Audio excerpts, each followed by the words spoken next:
you think, Hope, that as a, well, I'm not a parent, as a role model, I'm embarrassing? If I took you out in public, you probably would be.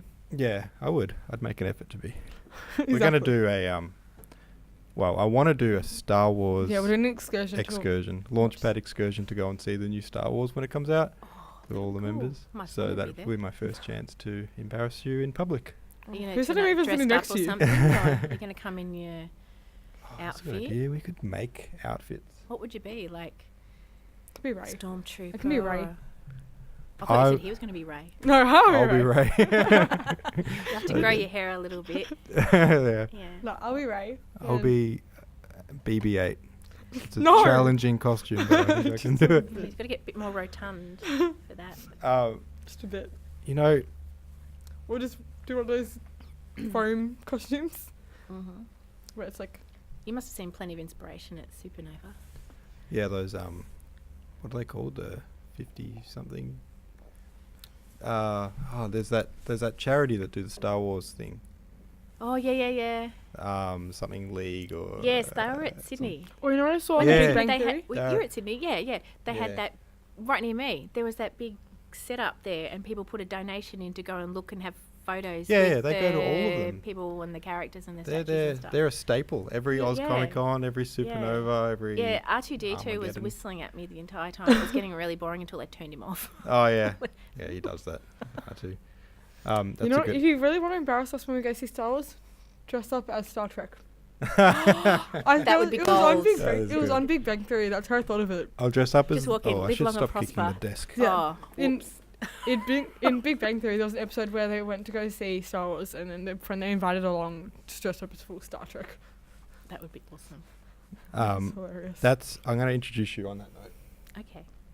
It's a great note to introduce. Yes, someone. because that's how I know you, from the convention It circuit. is. This is Grace Rose Thomas. Yes. Yep, you've got too many names. You got the I same problem as do. me, where people were like, "Is it Andre or Anders?" It's like neither of those, but whatever, doesn't matter. Oh. I've made it too Am I confusing calling you for the wrong everyone. thing? No, it's Ander. Oh, that's all right. Yeah, or Andy. Oh, Andy. What- So my real Andrew. name's Andrew, but my pen name is Ander. Okay. But And then we just call him Andy. People make up their own names, and Yes. yeah, I get the same with you. I'm like, I gee, get- I get all kinds of things because some people know my real name. Yeah. Some people only know me by that. And they go, do I call you this or this? well, that's the exact whatever. problem I have. But I'm gonna go with your author name. Yeah, that'll do. Grace. Do you respond to Grace? Is it I weird? do. Yeah, you've gotten used to it. I like it Yeah. because it's a mix of my kids' names, so Oh, that's nice. I don't mind being called Grace. Yeah. Yeah. So we met because before I did Up and Up Media and Launchpad, I was a indie author. I guess I still am. But my thing was, excuse me, I spent about 2 years just doing the convention circuit, Mm-hmm. 2 or 3 years. So I went all around the country. Supernova is like our biggest pop culture convention, and Oz Comic Con, and Armageddon when that was a thing, and there were some other good ones. And that's I ran into you in all around I the walked country. up to you, if I remember. Probably, yeah. I remember I went for a walk around and I was saying hello to all the authors and collecting books Yeah. along the way. Yeah. Yeah, that would have been... When I when bought was that one. A Oh, Journey did of the you? Swans. Yeah. Oh, that's nice. Actually, I have both of them. You don't But- want that one. He hasn't No? got number 2 yet. Yeah. Hope refuses to read that one until I write number 2. She wants it to be my NaNoWriMo project Actually, this no, that's actually November. very interesting. I've had quite a few people walk up to me at cons Yeah. and they say, "Have you got the series finished yet?" And I go, "Not yet." "Oh, I can't buy it then." Yeah, not They want the interested. entire Yeah. series. Yeah, Like, oh, because gosh. I can I don't relate like to that. waiting for it. Yeah. Oh, but that's half If the I have fun. to wait, if I have to wait for more than a year, I get annoyed. Yeah. It should be like every year around the same time, you get the next book in the series. Wouldn't that be nice? What Andy Griffiths can do it, you can do it. Yeah, I it's- suppose he's probably... Same but different, I suppose. He's not a struggling artist. He's a No. fucking successful artist. Yeah, I think he's got a few helpers along the way. Pretty sure. Yeah, the convention circuit for an indie author is an interesting place, isn't it? Mm-hmm. How many have you done? How many conventions?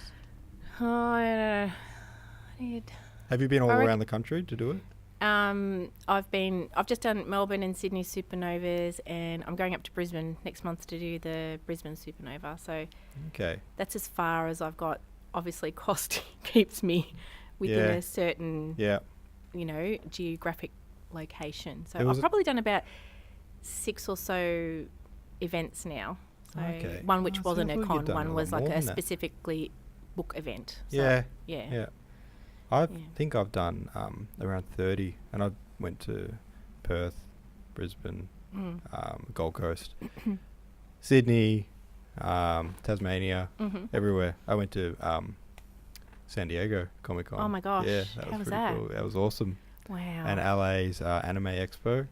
Oh, wow. So there was a time there, like 2013, 14, when I could actually make enough money from doing that to keep doing it all around the place. Now that doesn't seem to be the case at all. No, that's the It's thing. a combination yeah. of selling less books per convention and the costs of the convention going up, where it just became not profitable. I actually noticed in just the short time I've been doing it, there's even more and more indie authors at each one. So there's more competition too, to be seen and really? be heard and attract people. Do you think that that's what happens? Is more indie authors means less sales per indie author?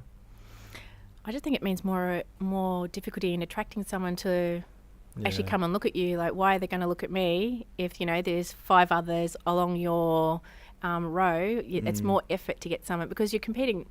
It's not just about authors there. Yeah. You've got everything to do with pop culture, and, you know, there's all the artists and, you know, the visiting people going to come and see, you know, superstars and get autographs. So, and not a lot of people are there to see the authors. So you really have to be out there.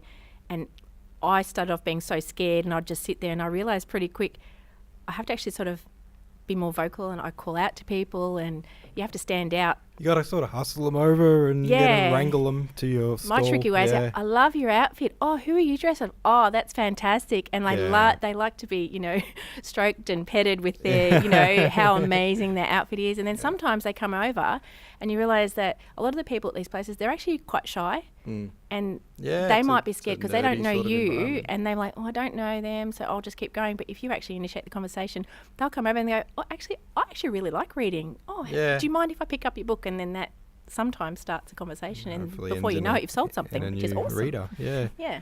Yeah, it's I've seen, like, that's not too bad, like trying to get them over, but I've seen some really dodgy ones. I've seen these guys that do they cosplay as characters from their books, which is fine.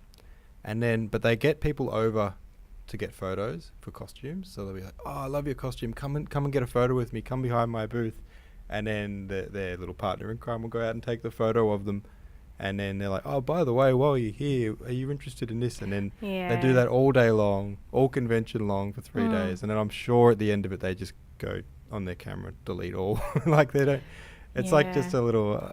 For me, that crosses the line between like it's fine to sort of try to get sales by getting people interested to come and have a look, but I don't know. You mean they're not genuine? Dishonest. It's actually interesting you say that, because if I'll take a few photos with people that come by, then I will actually pop them on my social media. Yeah. And I've actually got a fair few followers and people that still interact with me because, you know, because you're like, hashtag Supernova Melbourne or something like that, and I've had people go, oh, that's me, and they're like kind of excited that you've put that there, and then you open that bit of dialogue and relationship, and that's really cool. You've got to be genuine, because otherwise people do think you're kind of genuine, people are going to think you're just using them. No, the impression that I got from these people that I'd watched over the course of a convention is it's like they were taking hundreds of photos a day, and I don't think they were doing it for any genuine interest in cosplay. They were just I think there is I have heard, you know, there are some people, and they're just trying to get their books seen with like famous people, or just ways to splat it out there, you know, in the media. Yeah. But you're right. I think it needs to be not just a one-way street. I mean, we're all trying to sell a book, and we're all trying to get our book out there, but you still have to be nice. To leave my book as a gift for the VIP famous visitors. Oh, that's clever. Yeah, you know how they've always got their little signing booth? I have no idea. If they did, never eventuated or anything. But you see the signing booths, and then when they nick off for half the day like they do, there's always that, like, there's a Supernova like volunteer that'll wait around there. So at that point I'll go up and be like, oh, when you know, Jason Momoa gets back, I've got this book that I reckon he'll like. I didn't think to give him a book. That's a good idea. Do you reckon you could hand it on to him just as a gift from a fan, and they'll be like, oh, yeah, sure, I'm sure he'd love that. And then nothing happens.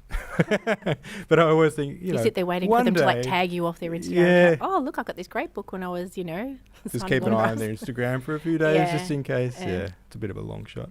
The reason that about 10 minutes ago I segued from Star Wars to that being a good way to introduce you. Yesterday, the new trailer came out. Did you see it? Are you a Star Wars? I do like Star Wars, but don't quiz me on the details. Right. If my son was here, he could tell you everything about every episode without flapping an eyelid. But I do enjoy it. Yeah. Well, yesterday, about an hour before Aiden, our other member, and Hope got here, that the trailer was released. And then so we were here, we were hanging out, and I said, oh, guys, the new trailer came out for Star Wars, and we were just like, drop everything, and we went to the little TV section, and it was like, no one talk for the next 3 minutes while we absorbed this trailer. And it reminded me of 2 years ago when the trailer for The Force Awakens came out, and I happened to be I think I was setting up in the morning for Sydney Supernova, I think it was. It was one of the conventions, and so I was among the nerds of the nerds sort of thing. And I've never that's where you do it. That can you imagine the smiles on all their faces? It was such a cool thing to watch. As these, that like typical The Simpsons comic book nerd guy, who's like grumpy comic book guy, like him, and he's just got this big grin, and he's like watching the Star Wars trailer on his phone. I've never seen that guy so happy. So that was cool. That was a cool, I don't know, snippet of, like, that's the place for that fandom, really, those conventions. It's like it's okay to be a massive fan of something there.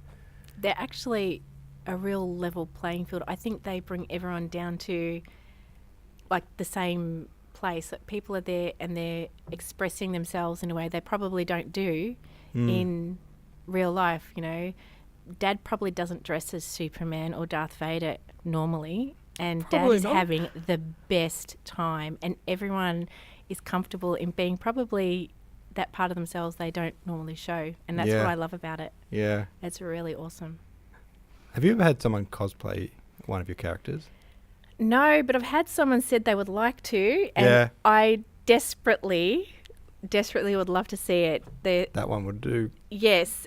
Good cosplay I there. actually met a girl called Jade in Sydney last year, and she looks exactly like my character. She was actually dressed as Daenerys Targaryen from Game of Thrones, but when she walked past my table, and I just called out to her, I said, oh my gosh. See the similarities? Yeah. I said, look, and she goes, oh my gosh, I look like her. And like, she took a photo with my book, and I put it, and this is where, like, I put that one on Instagram, and she actually said to me, oh, that's me. And she said one day, oh, I'd love to cosplay. That would be like such an honour. I'd be like, oh yes, that'd be amazing. Yeah. I'd love it. Yeah. But Daenerys Targaryen is my friend because she kind of looks like her a little bit. So Yeah. Yeah. Oh, that's great.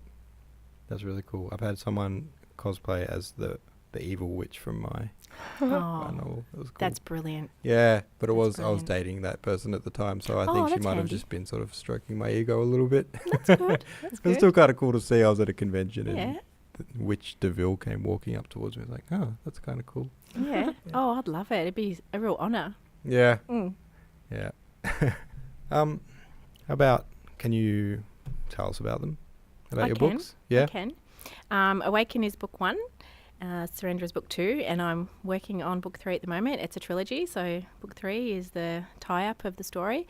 The entire concept actually came to me many, many years ago from a dream I had, where I was drowning in an ocean, and this male angel dude came and saved me, and I always remembered it.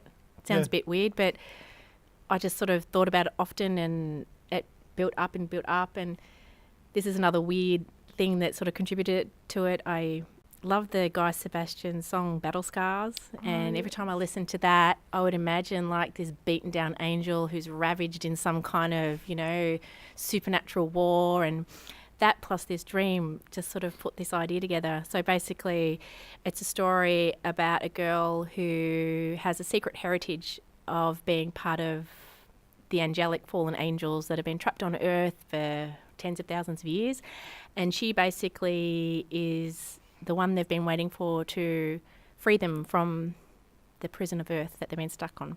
Very cool. And yeah, she has a mission to go on a bit of an Indiana Jonesy type quest to find certain things to open a portal to liberate them so they can go back home. So it's a little bit of a take on biblical fantasy and mythology. Yeah, and then with a bit of an adventure journey. And that's good, the adventure journey sort of side of it. Yeah. Because, I thought you were going to say it ends up being a romance, which probably does, but the focus isn't on the romance. No, there is this a small undercurrent of something, because let's be honest, everyone likes a little bit of something like that. Yeah, for that, for the genre and the age group, it's urban fantasy, sort of, for teenagers and up. But most of my readers are actually my age, which is actually only 18. No. Yeah. No, most of my readers are mums, so yeah, that's a lot of the people that read. But everyone likes a little hint of romance, but that's not the main. Sorry, I wasn't trying to say that romance shouldn't be in a book, but I was just trying to more say that I liked that the focus isn't that it's a romance, it's an adventure novel. There's more violence in it than romance, if that's what you like. Yes. Hopes into that. Yeah. What? Yeah.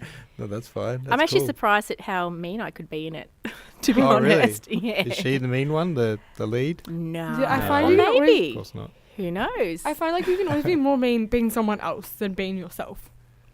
It's a good. It's a good. The first time I kind of knocked someone off in there, it was kind of exciting, but eye-opening as to how I did it and why. I'm like, oh my gosh. It's like, I actually did that. Yeah. I can do this as this person. It's a bit It's godlike. a good way to explore the dark side of your personality that's not allowed in your real life. But hey, it's you can write a mean and nasty character. Yeah. It's kind of cool. It's kind of good to do it when you're feeling pretty grumpy. Like, Oh yeah. Yes. Yeah. Or vengeful. Yes. I'd love to just strangle that person. Just pretend that person is like your enemy and go, yep, let's like kill this person off now. Yeah, it's like when you get off the phone to like Telstra or someone where they put you on hold for 20 minutes and you just feel it filled with rage. Just go and wield a sword in the book. Yeah. Now my character is going on a revenge mission. Right. Yep, pretty much. That's how it works, isn't it? Yeah. Every author needs to take long phone calls to utilities companies. You know what I find is helpful? I have a few characters in there who are inspired by people who haven't been my favourite people. That really helps. Oh, really? Yes. Yeah. That's what you do. Yeah. So I think of them like, okay, I wouldn't What have would I said do this to to that you, but person? let's go knock you off. It's like, what would we do to this person? Now exaggerate it like 10 times. Yeah. You've got to exaggerate it. Yeah. Of You've course, gotta names have been changed, but Yeah. I have their face in my mind. Yeah. Yeah. Yeah. It's always kind of tricky, isn't it, when you base a character maybe on like a small element of someone that you don't, well, not that you don't like the person, but you might not like that element of them. Well, it's or based it like rubs you the a lot wrong of way. it's based on life experience. Yeah, but then you expand that to be like the whole character. But then it just seems like you really don't like that person it's based on, but it can just be more like one of their traits.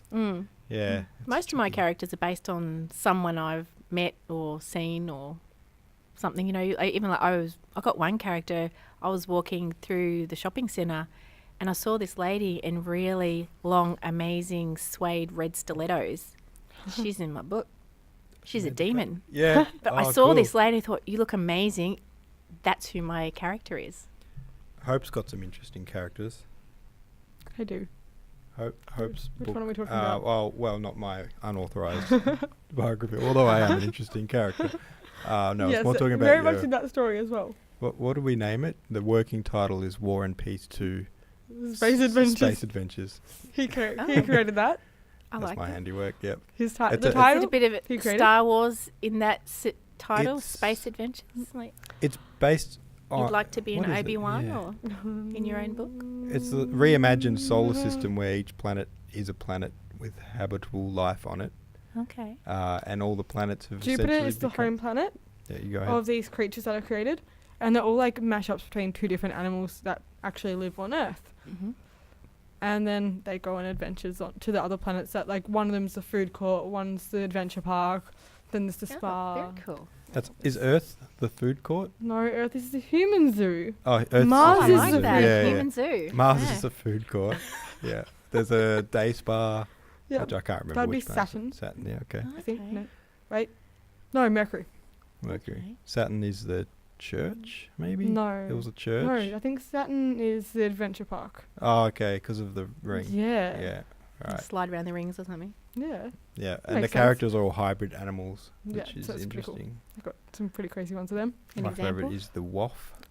No, that's not my favorite. That's Though. my I'm sorry. favourite. My favorite would be, what? Giraffe-opotamus.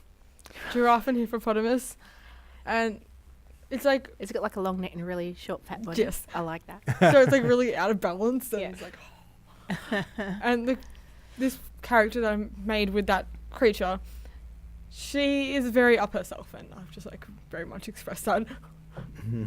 It's really hilarious. My favorite is the waff, which is the whale crossed Sloth. with a sloth. So it's like a whale body, a sloth head, arms and legs. and it's land dwelling, so it No, it can kind go land or water. Oh, it can, but when it's on land, it has to drag itself along the ground because it's too heavy to stand up. Greatest thing ever. Yeah. I So like it's that. Willy, That's and good. he's like really smart, which is kind of weird because you wouldn't think his brain works that fast, but Oh, is that the waff? Yeah. Willy the Waff. Really the I waff? like Willy the that. It Waff. kind of flows off your tongue Good quite well. alliteration. Yeah. Yeah, so I don't know where Hope gets her inspiration for characters. It seems I don't even know where it's random. It's not walking through the supermarket though. Well, the that's for sure. personality I get from like people I know, but like it's what they look like comes from randomness. So Mm. do you know a Waff? Is that where you're Oh, I inspired by that wish. personality? I wish, but no. No. Could argue that I'm a bit sloth-like. Yeah. No, but like I know people with like the personality traits that I've given that character. Mm-hmm. I definitely know a couple of people who are very much up themselves, like the giraffe-opotamus is. Mm-hmm. And then there's almonds. There's the blizzard, blue-tongue lizard, and lion. Oh. So it's like a lion head, blue-tongue lizard body. Oh, that sounds bizarre. Yeah. Yeah, they're weird. And he is Can you like, imagine that scrambling after you really Yeah. quickly trying to eat you? Does it have a He- blue tongue? yes, it does, obviously. Oh, well, you said a lion's head. I don't think a Still lion got has the blue tongue. a tongue's part You of your need the head. blue tongue. No, but he is absolutely very much up himself, very boastful, and I know multiple people like that in my own life. So I've drawn from their personality traits to put into these characters. It's just the looks come from nowhere. Get your stress out writing about people like that, doesn't it? It does. I reckon. Yeah. Because you can kind of Cathartic. say what you like, Yeah. and they don't know. Yeah, it's like They'll never know. this They'll never person know. is like this and that. Mm. Wait, am I actually just saying the truth now? That's what I like about writing, because you You can just you turn it let into out the all truth. kinds of stuff. You can turn it into the truth. Just Mm. change the names and a bit, Yeah. and they will never know. Mm-hmm. Great. The bad bit is if they do figure it out and then you feel awful. That's why you got to be subtle with names and Exactly. not Yeah. too much And obvious looks, description. You don't make Yeah. them look exactly the same either. Yeah. That's what fantasy is good. You can Well, really, that's what I was getting at really before hide with them. the way Yeah. that you Well, I've definitely hid them. yes, you have. you take that one little element of them and you make Yeah. it their whole personality. Exactly. Yeah. And then if that person identifies as the character, it's like you think that they're just, up themselves, or they're just like, where it might just be like, oh, sometimes you're a bit up yourself. Mm. But then, Mm. yeah, so you gotta be careful because even though you do exaggerate the features, I don't know, that's my worst fear of someone being like, is that character me? I'm like, no, of course not. That horrible character? No way. Yeah. Funny thing is, I get some people say, "Could you write me into your book, and can you give me a really grisly death?" I'm like, okay. So some people want to be in it. And they want a They want grisly it. death. They want a horror death. That's a weird Like, oh, okay. phenomena, Yeah, isn't we'll it? just jot that down. Although now that you say that, I'm like, that's kind of cool. Yeah. I do tell the kids when they do their Launchpad books that they get extra points if I'm in it. Well, that's why I got, Oh. that's why I Not got that points. you get points. I but- actually got points. Oh yeah, you get I got points. Yeah, that's true. Yeah, Got points. that's Can I the put whole you in? reason behind my unauthorized. No, that's not the biography, whole isn't it? reason. It's part of the reason. I wanted points. And also, you just had to tell the story of the time I got stuffed into a suitcase and sent to Japan. Oh no, it gets worse. Oh, He was let's naked. not go into it. That's It's an adventure. He was what? He was naked Oh, that's an stuffed adventure. naked into a suitcase. and sent to And Tokyo. sent That's the Tokyo. economy trip. Yeah, Yeah. it's not. That's an unauthorized biography. I have to remind you. That's how poor, struggling authors get around the world to Yeah. comms. They shove themselves in a suitcase. Unconscious. That's the only in a way to afford a suitcase. trip. That's it. That's exactly what happened. I want to do a complete 180 on this conversation and say, we're talking about, you said, I should go in the newspapers about what I'm doing with Launchpad and everything. You And should. then when I went back there, I was making a tea and I went, media release. That's what I need to do. Mm-hmm.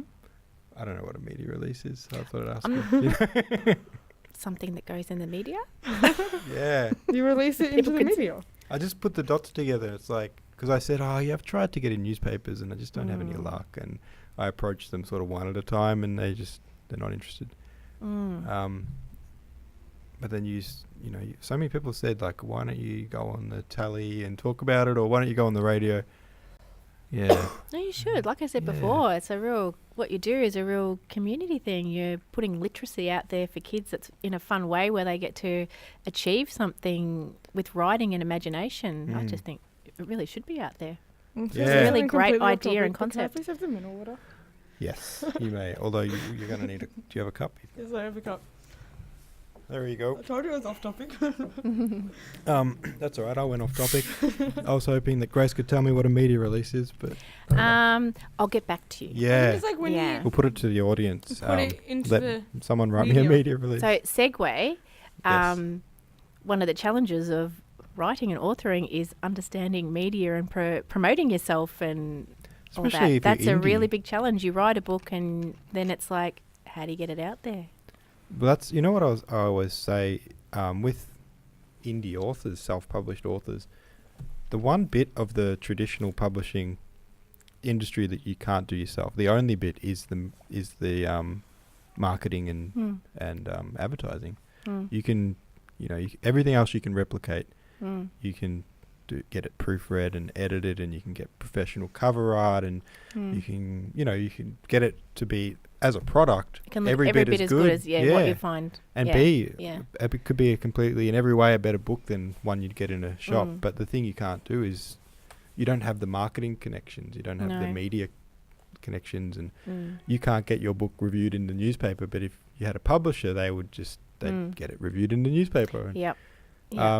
So that's the bit of indie author where it's like, okay, well, what do we do what's our equivalent?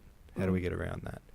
I come from an indie music background where it's like, well, you play gigs and you do tours and then you get in front of crowds and then you sell your album or your EP or whatever to them. And then when I came across to books, it was like I replicated the indie garage band model and went, cool, how do I get in front of people? Where's the crowd of people waiting for a book?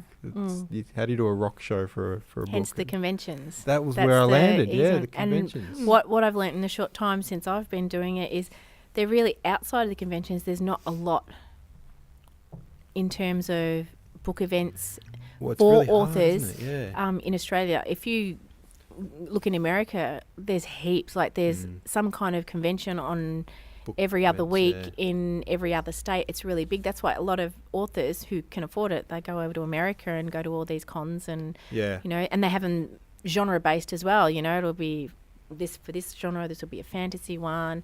But it's not easily accessible for a lot of people because it costs money. So. And you know what else? We're fortunate that we write fantasy, so we can go to a pop culture convention. But if we happen to write, in a genre like a friend of mine writes historical fiction, it'd be a bit out of place at Supernova. Yeah. And then so you think, well, where do you go? What's a book event? Writers' Festival or something. But the problem with a Writers' Festival, it's great, but there's not many readers. It's other writers. Rather, you need a festival of readers, not a festival of writers. Yeah. It's like going to a music convention to sell your band. It's like everyone's in a band. No one's interested. Yeah. You need a... There are a few popping up. Like last year I went to Books by the Bridge in Sydney, which was brilliant. That was held at Luna Park. Okay. And it was a reader-based expo with anyone, with any author could go with any genre. It was just amazing. It was a lot of romance. Yeah. But, I went, there was, and there was a couple of, fairly well-known authors within that sort of indie sort of circuit. It was packed. The readers loved it. People came in when the doors opened. They came in with empty suitcases, and I'm not kidding you, trolleys. Bought 'em up, And what they did, a lot of them had done bought books pre-orders. they come in and they fill them up. I know someone come up to my thing and said, I've spent $1,100 and something today on books, because she came prepared. It was her thing, and it was really good because we got to meet a lot of other authors. It was all authory, all book related. You can get a little bit lost in the Supernovas because you're just one element of this massive thing. But this was really good. But there are a few more. Like there's this weekend, I think it is. There's Riveting Reads up in Brisbane. There's West Coast book event. I think that's next year, but that's over in Perth, and that's a long way. It's not actually. It's not even in Perth. It's somewhere in Western Australia.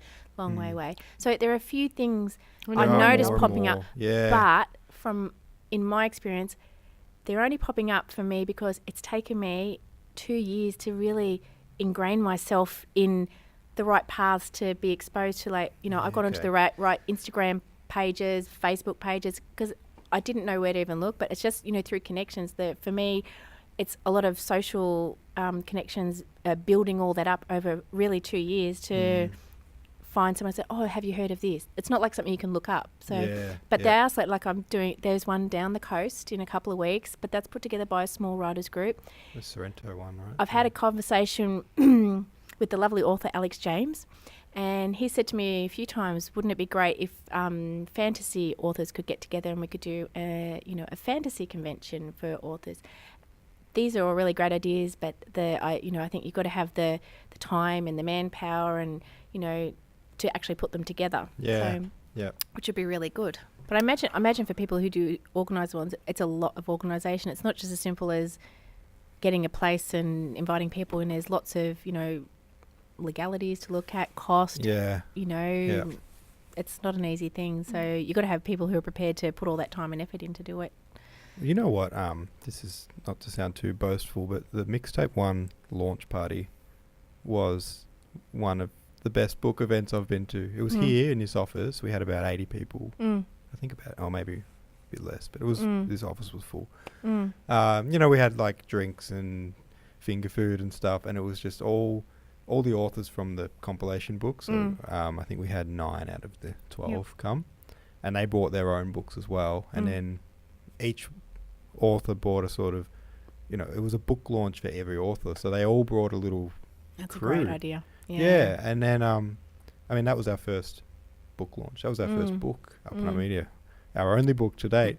And Mixtape 2, you know, that had 12 authors. Mixtape 2 will have 20 authors, and I want the launch party to be an author event. You know, it's the launch of that book, but it's also like the whole point of that book is to promote every author in the book. So bring your own books as well, and, you know, we'll get as many readers in the room as we can, and it's cool.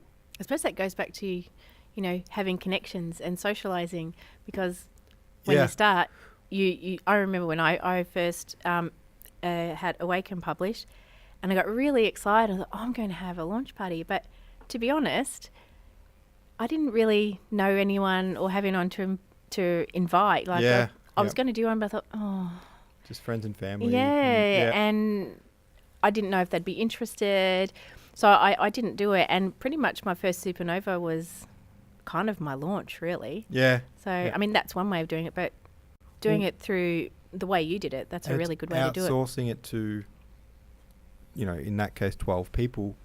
So, you know, I've got a certain amount of connections and people I've met along the way, but all the 12 other indie authors do as well.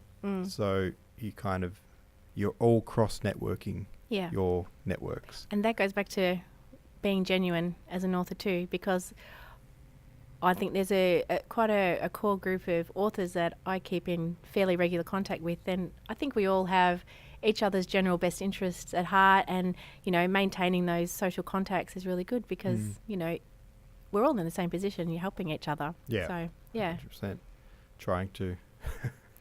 Or trying to not have to go in the suitcase on the plane to maybe sell a book or two.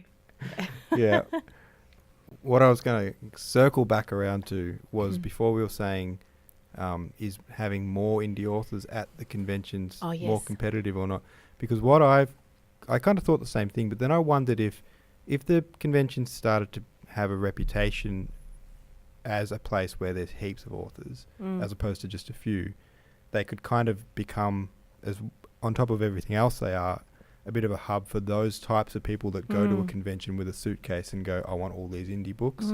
Because if there's a person there that buys an indie book, and you've probably seen people do this, they go along and they buy everyone. Yeah. Right? And it's that person that does all the book buying. It's not, to a degree.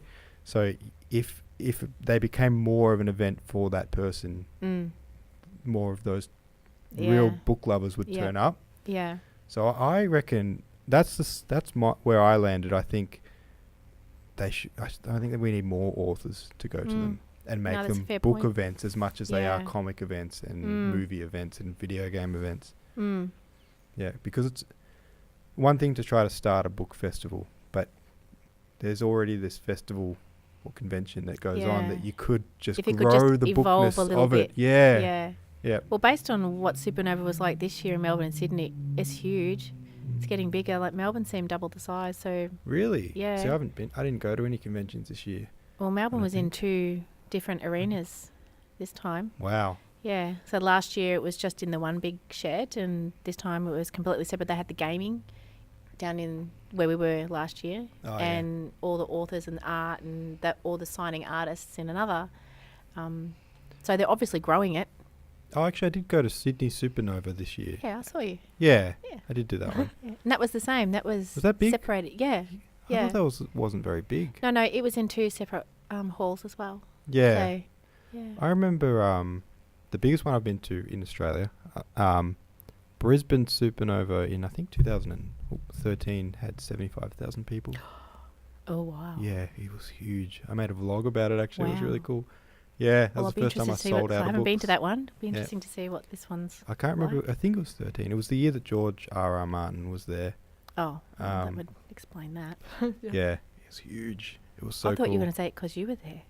Oh, it was the year I was there through the crowd, 70,000. A little bit of a average for me. Yeah, it's usually more at 50. Had to take tickets in line to see you. Yeah. Well, you know what I did? It happened to be that my stall selling books was opposite where George R.R. Martin was doing his signing. So he was literally just sitting over there signing books the whole weekend. And he wasn't charging for anything.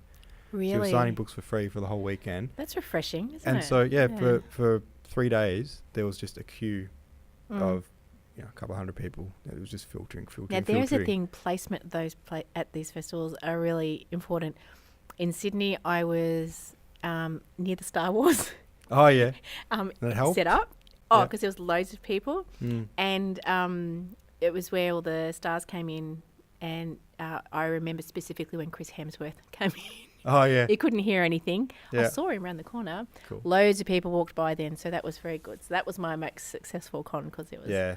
I was very well placed. Well, I made good use of that queue that was there because they're bored and they're waiting. They were sitting there waiting, so I took them flyers about my book. I said, you guys like fantasy books, clearly. You're waiting for George R.R. Martin's signature. Why don't you have a look at this? I'm just over there. Yeah. And sold out. Brilliant. That's excellent. Yeah. Thanks, George. Just being near me made my book sales go up. Just emanated off Yeah. The guy just attracts book sales. Yeah. And that was a big convention. There's a guy who doesn't need marketing.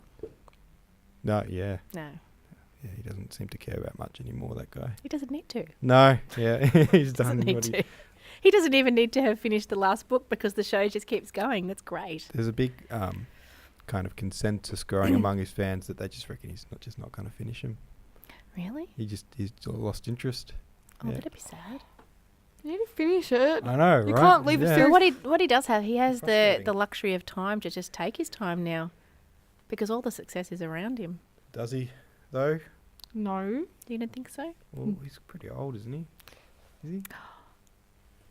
He's got enough money to keep himself healthy and fit. And you know, I made that joke to the guy that plays Rob Stark. What's his name? Oh, Kit Harington.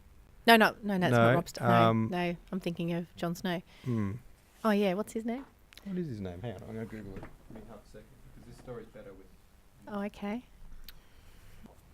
Richard Madden. Oh, yeah.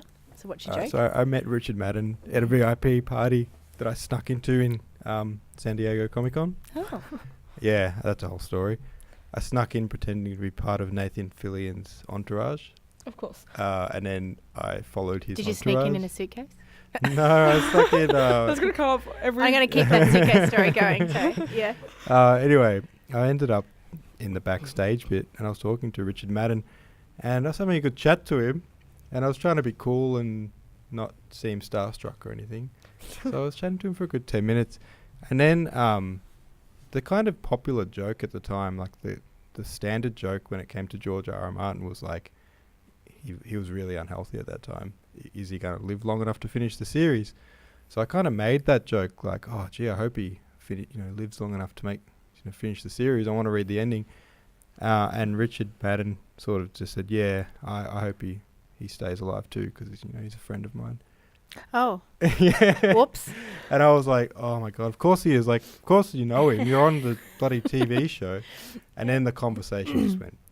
Oh. Yeah, and that was it. You just fell. That was it. Oh. You had your 10 minutes of It was a good 10-minute glory. conversation until the last 10 seconds of it, and then I put my You foot just quietly thoroughly retreated. in my mouth and Yep. went, yep, this is why I'm not meant to be in the VIP section. Yeah, pretty much. I'll see myself out. Yeah. That's quite impressive that you got into that. Yeah. Do you know what I did? I was trying to, it wasn't in the convention center, it was in actually the baseball stadium. Mm. And I could see at the top of the baseball stadium in San Diego, there was disco lights and stuff. But it was like trying to get into the MCG. I walked a whole lap around this baseball stadium trying to get into this club that I could see. Mm. And doing that, I ran into Nathan Fillion. And I said, oh, I loved you in Firefly. And he said, you have excellent taste. And he complimented me. And then I said, do you know how to get to that party up there? And he said, that's exactly what we're trying to figure out. Oh. And I said, oh, well, I'll tag along with you guys. So then I dropped back into his little entourage and mingled with them. And then, at the door of this club, there was basically the whole cast of Game of Thrones. Kit Harington was there, really, really drunk. Matt Smith, who was the Doctor at the time on Doctor Who. Really? Yeah, I was just starstruck. So I'm like, yeah, I'm with these guys. I'll just go in. And then I kind of hung back in their entourage, and I talked to some bloke, and I said, oh, yeah, I'm an author from Australia. I'm not really, from around here. And he's like, oh, that's cool. And I introduced myself. And I was kind of just chatting to him to get past the security guard, if anything. But it turned out he was like a big producer, and he made a bunch of movies. Oh, wow. Yeah. And then so I was in the club, and they all disappeared somewhere. And then I was just in a nightclub with no famous people. But I saw behind the DJ, there was a backstage bit with more security guards, and it was all very shadowy. I was like looking, and then I saw the crew, the guys down there. So I'm like, that's where they went. I'm going to try to walk in there, just walk past those security guards like I'm meant to be there. And I'm thinking one of two things is going to happen. They're either going to turn me away and say, you're not meant to be in here, mate. Or I'll fluke it, and they'll just think, oh, he looks like he's meant to be in here. He looks very confident. Yeah. So I walked, and then just as I got to the security guard, he kind of turned to me. And then at the same moment that he was about to say no, the producer who I'd met walking in went, oh, Andy, you found us. Come in, mate. Oh, my God. So then I was in. And then I went in and I mingled with all the Game of Thrones dudes. Until you fell flat Until on your face. I said something extremely stupid. And then out I went. Back into the San Diego That's still a very night. impressive story. It was, yeah. That was worth the trip in the suitcase. It was a bit surreal. Yeah. It was worth lugging. I think I took 200 books in a suitcase. I've actually got a picture of him in my mind where you're like in the suitcase and your little legs are comically like sticking out bottom and you're like going like along. Flintstone Oh, suitcase. yes. There's a story in that. The story is from the book that my girlfriend at the time, what was it? I got really drunk. So while I was passed out, she put me in a suitcase. No. Naked. What happened? Okay, it's your story. He was really drunk, and his girlfriend at the time was sick of him coming home drunk. So when he got home overly drunk, they got in a fight. She punched him, knocked him out. She thought he was dead. So I don't know. This one I have not really worked out. Took his clothes off and then shoved him in a suitcase and sent him to Tokyo. And it only worked because she's like learning to be a flight attendant, so she could bypass the security and get. Oh, that's very on the dark. plane. Yeah. So You that wanna give didn't her the really- flick? That's, yeah. She's That's a the worry. story. Well, Hope asked me, well, how did you... Because I said, when I was writing my first book, I did it in Tokyo. I lived in Tokyo. She said, how did you afford to go to Tokyo? I said, I saved up money and then I went. And I was like, that's That's boring. not interesting enough. So she So fabricated put you in a suitcase. my true story. Yeah. What is boring if That's you more just save movie it up? worthy Exactly. when they make your story into a movie. That's good. I like Yeah. I can't just save up money and go overseas. That's Too boring. mundane. Come on, that's just boring. My question Has to be is, something they're exciting. pretty strict about weight limits on suitcases when you check your baggage in. No, but she didn't check it in because she's learning to be a flight attendant. She could just put her baggage Oh, on. that's right. You'll Yep. end up on border security. Go through the X-ray. What's in your There suitcase? seems to be a person in this one sleeping off a hangover. No, but when he was Yeah. found, he was like just surrounded by all these Japanese like security guards, and they were all just staring at him. And because he had it on his laptop as well, he tried to like change it on his laptop, and I was like, nope, get rid of that little bit there. You're not that good, sorry. Oh yeah, I Hey, added that- in a little detail that the crowd was staring at my abs in awe. So then I like got rid of it and said, they were all staring at his abs, going, oh look at his abs, he has none. Oh. Classic. Because that is what happens when you try and make yourself sound good in my story. Yeah. You got to be your own hero and fan. Yeah. No, I'm over 30, so I don't have. There's. Oh, You know when you haven't see- got there yet. Yeah, I'm 31. But when you see a guy over 30 with abs, it's just like, man, how much of your day are you dedicating to maintaining those things? Because at this age, it's got to be taking up 90% of your time. It's a bit of a full-time It's job. an easy thing when you're in your early 20s to have abs, but I think anyone over 30 with abs, it's like, just free yourself from the tyranny of ab maintenance. Writing man, isn't like- good for abs because you sit and you drink coffee and you eat chocolate and Yes, or is that me? chocolate is good. Yeah, no, that's pretty accurate. Yeah. What's your writing drink? What do you have on hand when you're writing? Oh, coffee and tea. Yeah. Yeah. Yeah. Anything with caffeine, pretty much. Well, you know what? Yeah. I've Oh, and recently peppermint tea when I start getting over caffeinated. learned- Yeah. Well, the thing is that I learned recently, which was a bit of a revelation, is that if you've had coffee or caffeine in the last like 3 hours, then you are caffeinated, basically. So more caffeine's not going to make you more awake. But often you'll feel like, oh, I want another coffee because I'm feeling tired. What that second tiredness is after your coffee is dehydration. So if at that point, That if you've makes already had a sense. coffee, like say an hour ago, but you feel like another one, Just have it water. won't have the right effect. You know, it just makes you jittery. But you still and- do it anyway. Yeah, but if you just have water or you know, sports drink or cordial or something and hydrate, you'll actually feel really, really awake.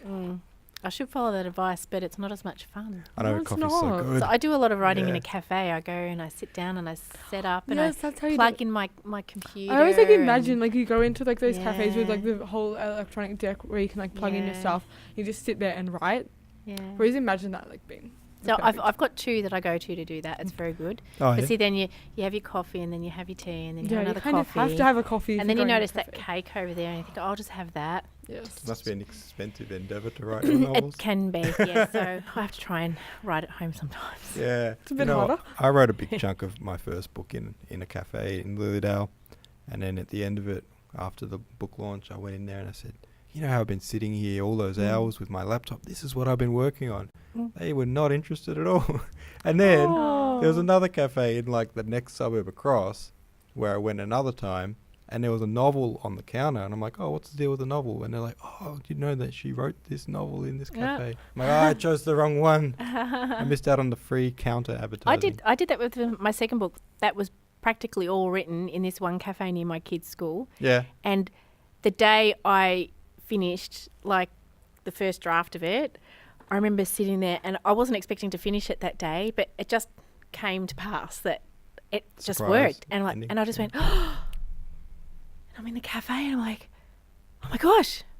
I had to get up and say, I walked over and ordered another coffee. I just finished my book. I was just telling them, they said, you're writing? I said, it's just like what you said, I've just written a whole book in here. And they're like, wow. And they said, we wondered what you were doing so, furiously over the last 6 months. Yeah. And yeah, it was. And I actually used to sometimes write with another guy he was sitting there writing his fantasy book and we'd talk and swap notes and That's kind of cool. yeah, so that Yeah. was cool.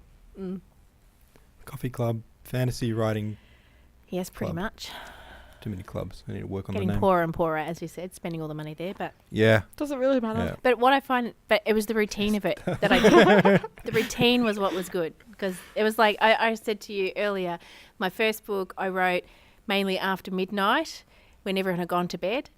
And then the second one, I decided to make it a routine. So I would like drop the kids to school, Yeah. okay, for between, 9 and 12. I can only sit and write. And I made it like my job 5 days a week. Which, and which that was really more worked effective, do you think? the second way. Yeah. But since I've gone to work this year, it's all gone out the windows.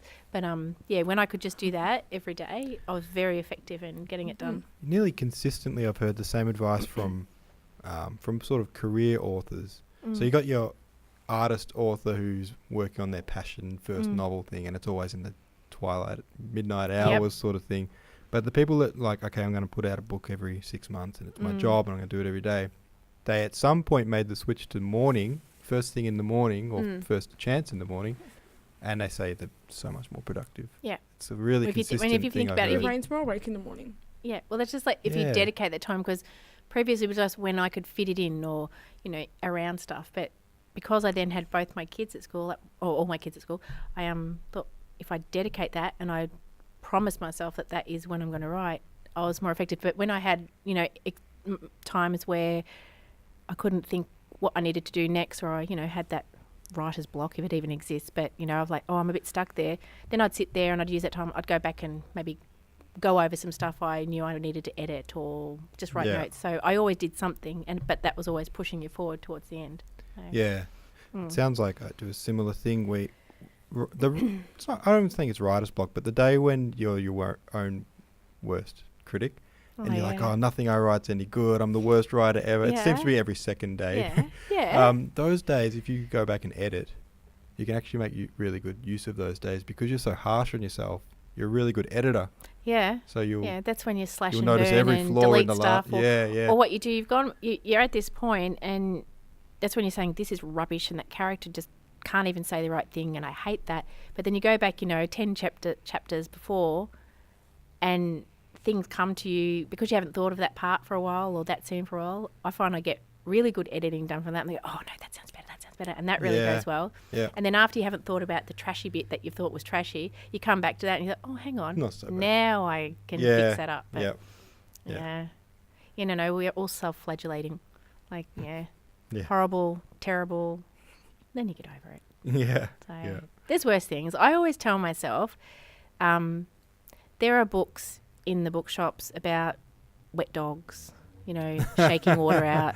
There's a book I picked up once. It's a picture. It's like a hardback book. It's published by some publishing house, and it's called Toilets of the World. And I think, well, if Toilets of the World's for sale, I'm not doing too bad. Yeah. So Yeah. I just remind myself that I could be publishing Toilets of the World. Shaking. And it could actually get into. Do you know that one I'm talking Shaking about? Dogs. It's actually at the one. State Library. Yeah, it's a beautiful book. I've seen You it on open like the cover. and it's dogs, and it's all the Yeah. water coming. It's still photos, and you're like, well, there you go. The counter in readings, I think it was.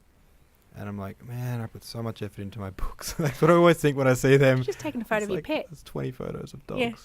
and it Yeah. sells for a decent price. I'm sure it's a So, bestseller. Yeah. Then Well, next to that'll be like, a little book of rude poems. We're not doing too bad. I think there was a time then when the whole collapse of paper books, a few years ago when it was in panic mode. In those years, the top categories of books, one of the top like 3 was like pictures of cats books. Like books that are pictures of cats was Like that grumpy cat thing. Mm-hmm. Yeah. Yeah. Yeah. So Yeah. like, but that's categories of books. So like fantasy novels, sci-fi novels, classics. Pictures of cats. Classics, books about design, books about every type of book you could think of, and books which were pictures of cats were in the top 3 of those categories. It's crazy, isn't it? That's kind of depressing, really. I mean, they're fun to flick through in the shop, but I'm not quite sure. They're novelty. buy them. They're a novelty item. Coffee table book, Yeah. I suppose. Yeah.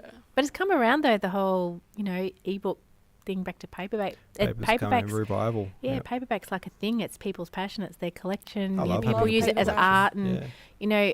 I think one of the best investment in your book, especially for an indie author, is a good cover. because 100%. people they do buy off covers. You know, you often see, a post, oh, don't judge a book by its cover, but we all do. Well, that's why that's what that's draws the you adage. in. Yeah, that's why That's your first impression. At the moment, I've got Sarah J. Maas, the set. I actually haven't read them yet. I've got the set. They're on my gigantic TBR. And they're all, white and blue, so I've got them, near a blue vase. And I rotate my books around because they're artwork. I like looking at them. And it's like, I love Instagram, as you know. Yeah. And the people that do the bookstagramming on that, it's big, it's huge. Like, and some people just have, Pictures of 20,000 followers or more Yeah. because they set up books beautifully and they're creative and artistic. So, and you can't do that with an ebook.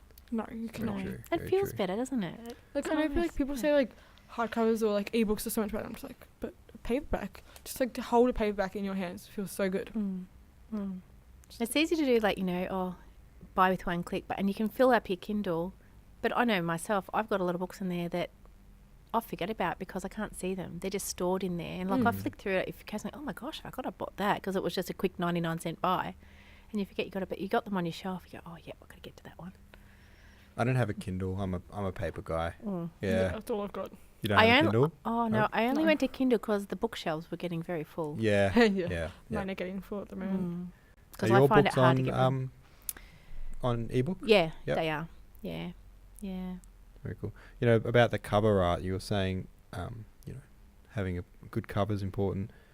Another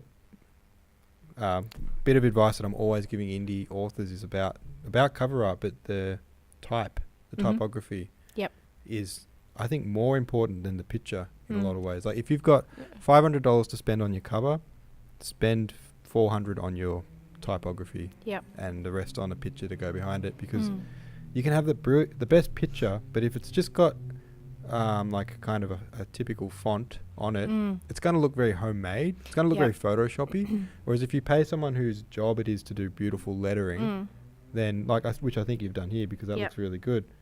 That was just an accidental. One of the good things I found, a good formatter.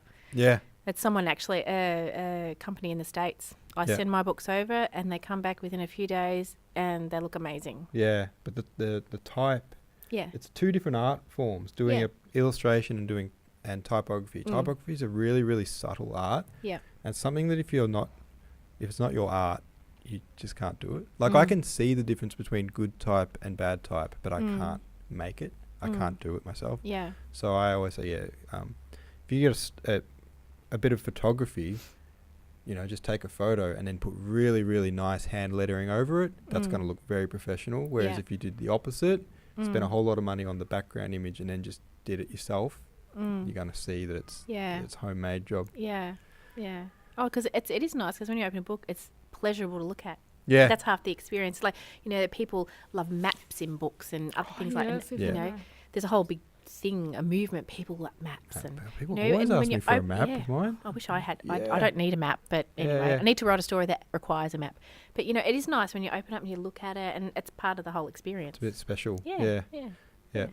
And that sort of, like, with the typeface, that becomes almost like a logo for your book. You can take that away from the cover art, and that becomes recognizable as a sort of brand for that book. Actually, interestingly, I am going to evolve it, but that mark on my character's face has evolved into my actual branding. So I will carry it. Like, I've got it here. I will carry this across whatever books I make, because I just like it, and it was made specifically. Oh, so you mean even outside of this series? And when this poor author can justify the money, I will get my website all jazzed up, and I'll actually use this as my branding. Very cool. So, very cool. Yeah. Hope, do you have any questions before we wrap it up? Nothing. I think we've covered pretty much everything. Yeah, it's been a long. I should have asked you that before we spoke about literally everything. Yeah, we've spoken like a lot about like everything. That's all right. Well, is everything what you talked about bodies and suitcases? That's come up a few times. I know, actually. and I keep bringing it up, don't I? It's crazy. Stuck in my mind. When that one's finished, we'll send you a copy of it so you can have a look. It's going to be good.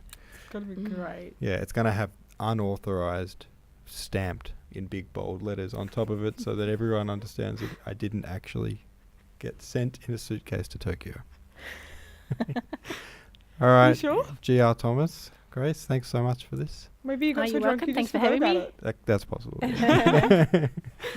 Yeah, you're welcome back any old time to come and hang out and Thank you. nerd out about books. Thank you. I Thanks. can nerd out. Yeah, That's we good. found that out. It's my tonight. speciality. Oh, Yeah. thank you. Cool. All right. Thanks very much. Thank you.